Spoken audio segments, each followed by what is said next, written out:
Today's Springfield Spotlight, we're sitting down with Kevin Kline. He is a Springfield resident, a ultra marathon and marathon runner, and he's got a new documentary out right now. Kevin, thanks for joining us. Thank you for having me, Daniel. I appreciate it. So let's go back and start talking about the documentary that you have right now, and that is... It's called Delivering Hope.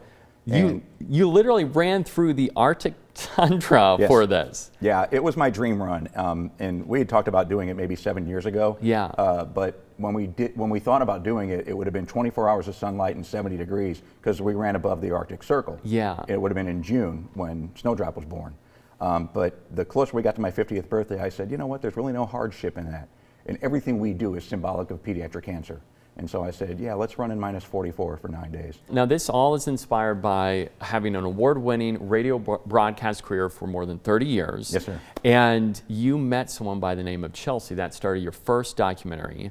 Can you tell our viewers about that? Yeah, Chelsea Campbell and I met when she was 15 years old on December 15th, 2005 at Texas Children's Cancer Center. I was broadcasting. I didn't know at the time that she was a patient.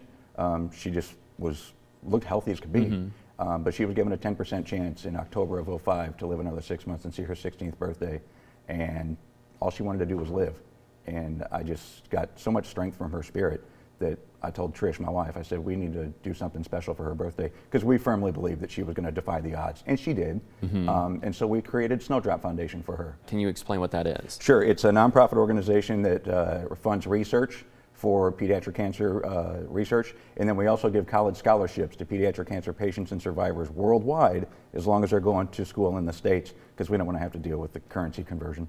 Now, you were telling me that you were wearing a jersey that had Chelsea's name, and that was how you were getting the word out for her. Is that something that you do for all of your runs? My very first marathon was January 14th, 2007, and I wore a shirt that said, I'm running for Chelsea, and 32 strangers on the course said her name that day, whether it was do it for Chelsea, yay Chelsea, go Chelsea, Chelsea's proud. And I told my wife that's how we're going to keep her alive, because Chelsea did die on December 9th, 2006. And 2 weeks before she died, she had the strength to ask me to be a pallbearer at her own funeral. When we see a child graduate from college that we've helped put through, we feel like they're our own child, you know? My wife and I don't have kids of our own, so we like to say we adopted a whole hospital. And it's amazing to see these kids flourish and go on to go into the medical field. Like 70% of them go into medical field to pay back for the folk that saved their life. The documentary that you have out right now, it is Delivering Hope. Delivering Hope. This is happening right now this week at Queen City Shout Festival in downtown Springfield at the Moxie Theater. You can see it when? It's on the 22nd at 7 p.m. and tickets are available now at the Moxie website. The reason it was called Delivering Hope is because I took a backpack that weighed 8.9 pounds and it had 1,856 names of pediatric cancer patients, and the run ended at the United States Post Office in Dead Horse, Alaska. And so the post office delivers, and we delivered those names.